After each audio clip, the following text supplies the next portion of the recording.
ভাইরা আমার, সূরাটির নাম হচ্ছে সূরাতুল লাহাব। লাহাব শব্দের অর্থ হচ্ছে অগ্নি স্ফুলিঙ্গ। আগুন জ্বলতে জ্বলতে আগুনের যে বিশেষ লেলিহান শীষ বা শিখা হঠাৎ করে প্রজ্বলিত হয়ে জ্বালিয়ে পুড়িয়ে দুমড়িয়ে মুসড়িয়ে সম্মুখ পানে অগ্রসর হয়। এই শীষ বা শিখা বিশিষ্ট আগুনকে আরবিতে লাহাব বলা হয়। তবে সূরাটিকে সূরাতুল মাসাদও বলে, সূরাতুল তাব্বাতও বলে। সূরাটির মধ্যে আয়াত সংখ্যা 5টি, রুকু সংখ্যা 1টি। গোটা পৃথিবীর সমস্ত মুফাসসিররা বিষয়ে একমত, সূরাটি নাজিল হয়েছিল মক্কায়। অর্থাৎ সূরাতুল লাহাব একটি মাক্কি সূরা। এটি হচ্ছে সূরাটির সংক্ষিপ্ত পরিচিতি। আমার বক্তৃতা 2 নম্বর পয়েন্ট হচ্ছে আল মুনাসাবাতু বাইনা সূরাতাইন। তাফসীরের অত্যন্ত গুরুত্বপূর্ণ পয়েন্ট এটি। তেলাওয়াত কিন্তু সূরার সাথে পূর্ববর্তী সূরার সম্পর্ক কি? পূর্ববর্তী সূরার নাম হচ্ছে সূরাতুন নাসর। ইযা জাআ নাসরুল্লাহি ওয়াল ফাত। আমরা তেলাওয়াত করেছি তার পরবর্তী সূরা সূরাতুল লাহাব। তাব্বাত ইয়াদা আবি লাহাবি ওয়া তাব। প্রশ্ন হচ্ছে এই দুইটি সূরা কেন পাশাপাশি আসলো? তারতিবুস সূরা, সূরাগুলোর যে সিরিয়াল, সূরাগুলোর যে ধারা, সূরাতুল ফাতিহার পরে সূরাতুল বাকারা, এই সিরিয়াল নবীর কোন সাহাবায়ে কেরাম করেন নাই, রাসূলুল্লাহ নিজেও করেন নাই। এই সিরিয়াল করে দিয়েছেন যিনি, একটু চিৎকার করে বলেন কে তিনি? পূর্ববর্তী সূরার নাম হচ্ছে সূরাতুন নাসর। আমরা তেলাওয়াত করেছি সূরা লাহাব। প্রশ্ন হচ্ছে কোন সম্পর্কের কারণে, কোন রিলেশনের কারণে এই দুইটি সূরা পাশাপাশি আসলো? মিশরের জামিয়া আল আজহার বিশ্ববিদ্যালয়ের বাছাইকৃত মুফাসসিরদের একটি বিশেষ বোর্ড দীর্ঘদিন অক্লান্ত পরিশ্রম করে একটি সহজ সাধ্য আরবি ভাষার নতুন তাফসীর তারা বিশ্ববাসীকে উপহার দিয়েছে। নাম তার তাফসীরে ওয়াসিত। তাফসীরে ওয়াসিতের মধ্যে মুফাসসির কেরামগণ বলেন, সূরাতুন নাসর মিন আখিরি মা নাযালাত বিল মাদিনাতি ওয়া সূরাতুত তাব্বাত মিন আউয়ালি মা নাযালাত বি মাক্কাহ। সূরা নাসর এবং সূরা লাহাবের মধ্যে একটি গভীর সম্পর্ক বিদ্যমান, আর সেটি হচ্ছে এই দুইটি সূরার যতগুলো আয়াতে কারিমা আছে সমস্ত আয়াতে কারিমা আল্লাহ তাআলা একসাথে নাজিল করে দিয়েছেন। জোরে বলুন সুবহানাল্লাহ। একসাথে নাজিল হওয়ার দিক থেকে সর্বপ্রথম সূরা হচ্ছে সূরা লাহাব, যেটা নাজিল হয়েছিল মক্কায়। আর একসাথে সমস্ত আয়াতে কারিমা নাজিল হওয়ার দিক থেকে সর্বশেষ সূরা হচ্ছে সূরাতুন নাসর, যেটা নাজিল হয়েছিল মদিনায়। তাহলে একটি সর্বপ্রথম, একটি সর্বশেষ, একটি মক্কায়, একটি মদিনায়। আবার এই দুইটি সূরাকে তারতিব করার সময়, সিরিয়াল করার সময় পাশাপাশি দিয়েছেন যিনি, একটু চিৎকার করে বলেন কে তিনি? আমার বক্তৃতা 3 নম্বর পয়েন্ট হচ্ছে সাবাবে নুজুল, আসবাবে নুজুল, নাজিলের কারণ, অবতরণের প্রেক্ষাপট। ভাইরা আমার, এই প্রসঙ্গে ইমাম খাযেম রাহমাতুল্লাহ আলাইহি তাফসীরে খাযেমে বুখারী শরীফের একটি সহিহ হাদিস উনি সূরা লাহাবের শানে নুজুলের আলোচনা করতে গিয়ে পেশ করেছেন, যেটি আমি শুরুতেই আপনাদের সামনে তেলাওয়াত করেছি। বিশ্বনবীর জলিল কদর সাহাবী ইবনে আব্বাস রাদিয়াল্লাহু তাআলা বলেন, লাম্মা নাযালাত ওয়া আনজির আশিরাতাকাল আকরামিন। আল্লাহ নবীর উপরে যখন আয়াতে কারিমা নাযিল হয়ে গেল, হে নবী আপনি নিকটতম আত্মীয়দেরকে ভীতি প্রদর্শন করুন। সাইয়্যিদান নবী সাল্লাল্লাহু আলাইহি ওয়াসাল্লাম আলা সাফা, এই আয়াতে কারিমা নাযিল হয়ে গেল যখন আল্লাহ রাসূল সাফা পর্বতের উপরে উঠলেন, তখন ফাজআলা ইউনাদি, নবী ওখান থেকে চিৎকার করা শুরু করলেন, ইয়া বানি ফিহরিন ইয়া বানি আদিয়িন লিবতুনি কুরাইশ। কুরাইশের অভ্যন্তরে ছোট্ট ছোট্ট গোত্রদের নাম ধরে রাসূলুল্লাহ চিৎকার করতে থাকলেন অতক্ষণ, হাত্তা জাতামাউ, তারা একত্রিত হলো না যতক্ষণ রাসূলুল্লাহ চিৎকার করতে থাকলো ততক্ষণ। সাফা পর্বতের উপরে উঠে রাসূল যখন চিৎকার করেছেন, আল্লাহ রাসূলের এই চিৎকার মক্কার প্রত্যেকটি ঘরে সমানভাবে পৌঁছায় গেল। চিৎকার করে বলছে আল্লাহু আকবার। আওয়াজ যাওয়ার সাথে সাথে মক্কার আবাল বৃদ্ধ বনিতা, তরুণ তরুণী, কিশোর কিশোরী সকলে পাহাড়ের দিকে সমবেত হয়ে রওনা দিল। কিন্তু কিছু সংখ্যক অসুস্থ মানুষ তো ছিল, তারা যেতে পারবে না।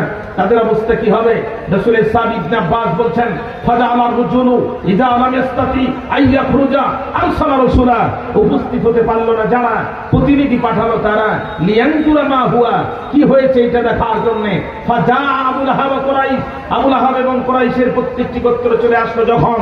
ক্বালা রাসূলুল্লাহ সাল্লাল্লাহু আলাইহি ওয়াসাল্লাম, আল্লাহর নবী বললেন তখন, আরাইতাকুম লাউ আকবারতুকুম, ও মক্কাবাসী বলো তো দেখি তোমাদের অভিমত কি?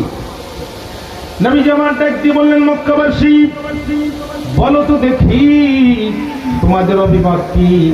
আমি মুহাম্মদ যদি বলি, আরাইতাকুম লাউ আকবারতুকুম আন্না ফাইলান বিল ওয়াদি তুরিদু আন তুগিরা আলাইকুম আকুনতুম মুসাদ্দিকি হে প্রিয় মক্কাবাসী, তোমাদের অভিমত কি? আমি মুহাম্মদ যদি বলি আন্না খাইলান বিলাদি, ওই যে পাহাড়ের ওপাশে বিশাল সৈন্যবাহিনী প্রস্তুত আছে, তুরিদুয়ান তুগিরা আলাইকুম, যারা তোমাদের চিরদিনের জন্য ধ্বংস করে দিতে চায়। ও প্রিয় মক্কাবাসী, জানতে বড় ইচ্ছা হয়, আকুনতুম মুসাদ্দিকি, আমি মুহাম্মাদের কথা কি তোমাদের বিশ্বাস হয়? ক্বালু নাম, এক বাক্যে সকলে বলল অবশ্যই বিশ্বাস হয়।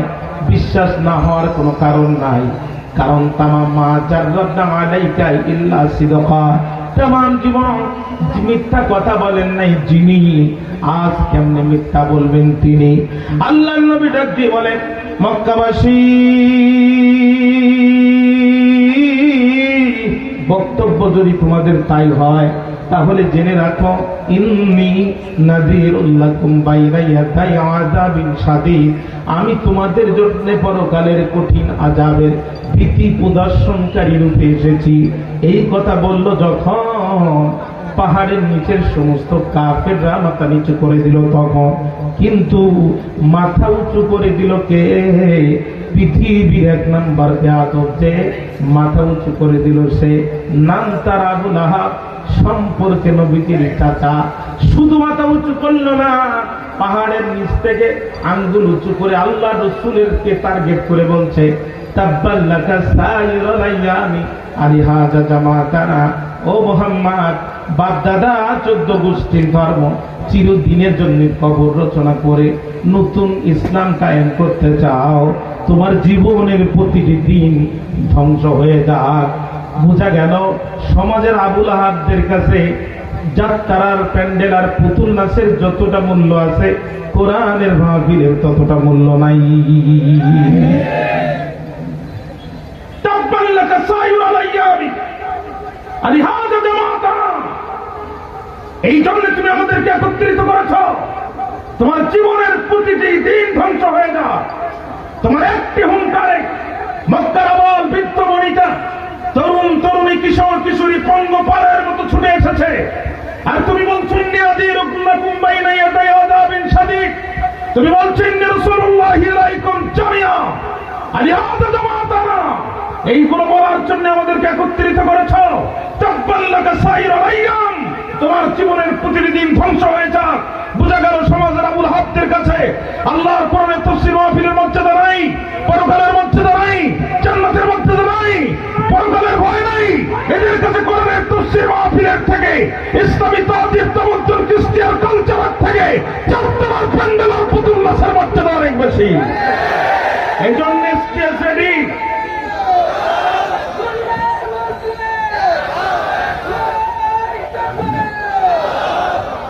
এজন্য স্টেজ রেডি, প্যান্ডেল রেডি, বক্তা রেডি, লক্ষ লক্ষ কোরআন পিপাসু শ্রোতা পঙ্গপালের মতো চতুর্দিক থেকে একত্রিত হয়েছে।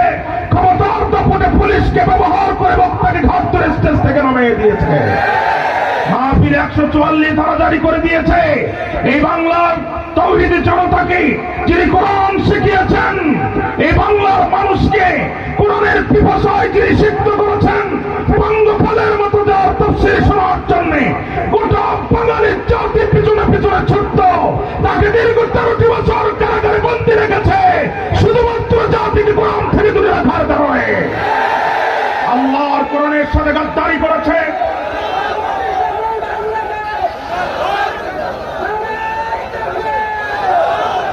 আল্লাহর কোরআনের সাথে গাদ্দারি করেছে, আলেমদের সাথে গাদ্দারি করেছে, চোরের মতো ডাকাতের মতো পিছনের দরজা দিয়ে পালাতে বাধ্য হয়েছে। এতদিন জানতাম পিছনের দরজা দিয়ে চোর পালায়, পিছনের দরজা দিয়ে ডাকাত পালায়, পিছনের দরজা দিয়ে সন্ত্রাসী পালায়, কোন রাষ্ট্রনায়ক পিছনের দরজা দিয়ে পালায়, এটা পৃথিবীর ইতিহাসের প্রথম ঘটনা। পালানোর সময় বলতেছে আমার একটা শাড়ি নেওয়ার দরকার ছিল, বলছে ম্যাডাম হাতে মোটেও সময় নেই। তাহলে একটা শেষ বক্তব্য দিতাম, বলছে সে ক্যামেরাম্যান পালাইছে বহু থাকে। আমার সে ব্যক্তিগত নিরাপত্তা প্রহরী এসএসএফ কই, ওরা কাপড় চোপড় খুলে ফেলেছে। তাহলে একটু বাবার কবর হচ্ছে জিয়ারত করতে দাও। ম্যাডাম ওখানে জিয়ারত করতে গেলে ওখানেই শুয়ে পড়া লাগবে না। তখন রাগ করে বলছে কি করব বলে দাও। অফিসাররা বলছে পিছনের দরজা দিয়ে বেরিয়ে যাও, যত দালালি করেছো তাদের দেশে চলে যাও। 20 বছর আগে মুফাসসির কোরআন আল্লামা দেলাওয়ার হোসেন সাঈদী রাহিমাহুল্লাহ অত্যন্ত স্পষ্ট ভাষায় দায়িত্বহীন খণ্ডে সিংহের মতো গর্জন করে বলেছিলেন, টুপি আর দাড়ি পড়লে রাজাকার বলে গালাগালি করো, ইসলামী তাজিব তামাদ্দুনের পক্ষে কথা বললে, আল্লাহর আইনের কথা বললে মৌলবাদী বলে গালি দাও। এদেশের মৌলবাদীরা ধরে যেদিন ফাঁকি দেবে মামুর বাড়ি দিল্লিতে পড়বা। আল্লাহর ওলির মুখের কথা 100-100 বাস্তবায়ন হয়েছে। আল্লাহর ওলির মুখের কথা 100-100 বাস্তবায়ন হয়েছে। আগরতলা এয়ারপোর্ট জায়গা দেয়নি, কলকাতা এয়ারপোর্ট জায়গা দেয়নি। ইতিহাস সাক্ষী, সারা 3 ঘন্টা হেলিকপ্টার আকাশে উড়েছে, শেষ পর্যন্ত দিল্লিতে জায়গা হয়েছে। এই বিপ্লবে কোন বামপন্থী রক্ত দেয়নি, এই বিপ্লবে কোন নাস্তিক রক্ত দেয়নি, এই বিপ্লবে রক্ত দিয়েছে আবু সাঈদ আর মুক্তের মতো কলিজা ভরা ঈমানওয়ালা মানুষেরা। অতএব আমাদের হাতের প্রতিটি ঘন্টার, প্রতিটি মিনিটের, প্রতিটি সেকেন্ড অত্যন্ত গুরুত্বপূর্ণ। 3টি বিষয় খেয়াল রাখতে হবে। পরিষ্কার কথা, এদেশের স্বাধীনতা সার্বভৌমত্বের জন্য, এদেশের ইসলামী আকীদা তাহজিবাত তামাদ্দুন টিকিয়ে রাখার স্বার্থে উঁচু টুপি, নিচু টুপি, শক্ত টুপি, নরম টুপি, কলিওয়ালা কলি ছাড়া, পাগড়িওয়ালা পাগড়ি ছাড়া বুঝি না, সব আলেমদেরকে এক মঞ্চে উঠতে হবে, হাতে হাত রাখতে হবে, স্লোগান দিতে হবে, হাতে রাখো হাত, মোরা মুহাম্মাদের উম্মত। কথা বলেন না কেন? 2 নম্বর কমিউনিজম দেখেছি, ন্যাশনালিজম দেখেছি, সেকুলারিজম দেখেছি, বাবার শাসন দেখেছি, কন্যার শাসন দেখেছি, স্বামীর শাসন দেখেছি, স্ত্রীর শাসন দেখেছি। শুধু একটি বার 1500 বছর পূর্বে হেরা গুহায় নাজিল হওয়া এ কোরআনের শাসন ব্যবস্থা দেখার মাধ্যমে আমরা বাংলার ভূখণ্ডে খলিফা ওমরের শাসন ব্যবস্থা দেখতে চাই, হযরত আবু বকরের শাসন ব্যবস্থা দেখতে চাই। আল্লাহর কোরআনের শাসন ব্যবস্থা দেখার জন্য নিজেদের জীবনে সর্বোচ্চ ত্যাগ আর কুরবানি করতে কারা কারা প্রস্তুত আছেন? দুহাত তুলে আল্লাহকে দেখায় দেন।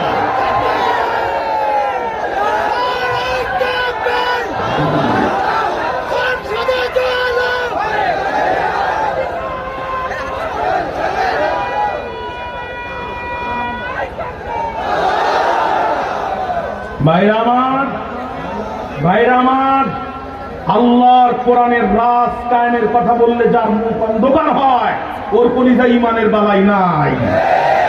কথা কি বুঝতে পেরেছেন? ইতিমধ্যে শুরু হয়ে গেছে।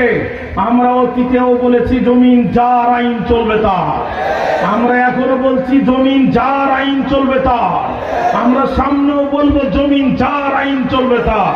খুব সাবধান, এই স্লোগানের জন্য আমাদের অসংখ্য ভাই পঙ্গু হয়েছে, এই স্লোগানের জন্য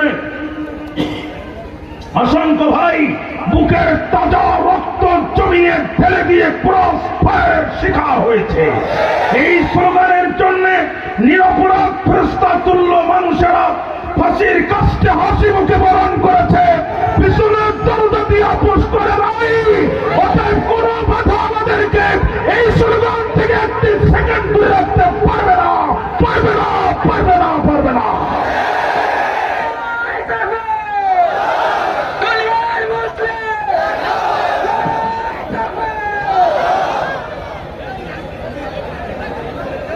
ভাইরা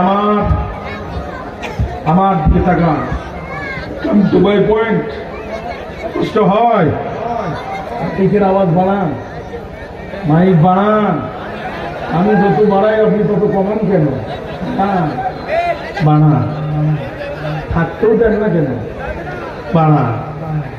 বিগত 14টি বছর আমরা কথা বলতে পারি নাই ময়দানে, ঠিক না? এই মনসুর থেকে বক্তাকে ধরে নিয়ে পুলিশের কাছে জমা দেওয়া হয়েছে, আমরা কথা বলতে পারিনি। কলিজার অনেক ব্যথা, সাউন্ড কমায়েন না, সাউন্ড বাড়ান। ভাইরা আমার, যে কথা বলছিলাম, আবু লাহাব বলছেন তাব্বাল লাকা সায়ুর আলাইয়ামি। মনোযোগ আছে আমার দিকে? সিংহের মতো গর্জন করে বলে মনোযোগ আছে আমার দিকে? তাহলে 3টে বিষয়ের দিকে খেয়াল রাখতে হবে। 1 নম্বর, যে আলেমরা আলেমদের সাথে ঐক্য করবে না, এরা আব্দুল্লাহ ইবনে উবাই ইবনে সুলুল মুনাফিকের সর্দার হিসেবে আত্মপ্রকাশ করবে। দুই নাম্বার, কোরআনের সমাজ ব্যবস্থা যারা চাবে না, এদের কলিজায় ঈমান আছে এটা বিশ্বাস করার কোনো সুযোগ নাই। তিন নাম্বার, আমার ঘর ভাঙিয়াছে কেবা, আমি বাদী তার ঘর আপন করিতে খুঁজিয়া বেড়াই, যে মনে করেছে পর, যে আমার সন্তানের কোল থেকে আমার ভাইকে তুলে ক্লাস ফায়ার দিয়েছে, আমার ব্যবসা প্রতিষ্ঠানে আগুন দিয়েছে, আমার চাকরির বেতন স্থগিত করে ভাগাভাগি করে খেয়েছে। আমি আমার উপরে হওয়া প্রত্যেকটা জুলুমের বিচার চাই, তবে কারুর গায়ে আঘাত করার মাধ্যমে নয়, বরং আল্লাহর কোরআনের রাজ কায়েমের মাধ্যমে আমি প্রতিশোধ নিতে চাই। কথা কি বুঝতে কষ্ট হয়েছে? আবুল আহাব বলছে, তাব্বান লাকা সাইয়ুল আইয়ামি আলিহাযা জামাতানা, তোমার জীবনের প্রতিটি দিন ধ্বংস হয়ে যাক, এই জন্য তুমি আমাদেরকে একত্রিত করেছ, এই জন্য একত্রিত করেছ। বক্তৃতা এ পর্যন্ত বুঝতে আপনাদের কোনো কষ্ট হয়েছে প্রিয় ভাইরা? তাহলে চলেন সামনের দিকে যাই। ফি রিওয়ায়াতিল করা অন্য বর্ণনা আসছে, আখাযা বিয়াদি হাজারাত, আবু লাহাব হাতের মধ্যে নিয়েছে পাথর, লিয়ারমিয়ান নবী সাল্লাল্লাহু আলাইহি ওয়াসাল্লাম, আবু লাহাব নবীজিকে পাথর মারতে চায়। আল্লাহ ডাক দিয়ে বলে, জিবরাইল আর করো না দেরি, চলে যাও তাড়াতাড়ি। আবু লাহাবের মুক্তি ব্যস্ত, আমার নবী ধ্বংস কামনায়। আবু লাহাব হাত দিয়ে আমার নবীকে পাথর মারতে চায়। রে জিবরিল, আমি আল্লাহর কি আর সহ্য হয়? আমার নবী যেন মন খারাপ করে না, আমার নবীর জীবনের একটি দিনও নষ্ট হবে না, বরং যে আমার নবীকে অভিশাপ করলো, আমি আল্লাহ নিজেই আবু লাহাবকে অভিশাপ করলাম।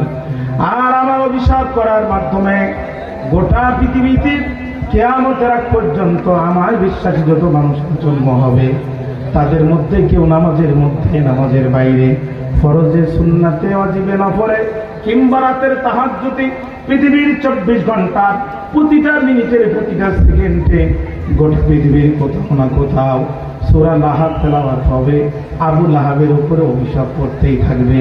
জিবরিল আমিন চলে আসলেন, সূরাতুল লাহাব নাযিল হয়ে গেল।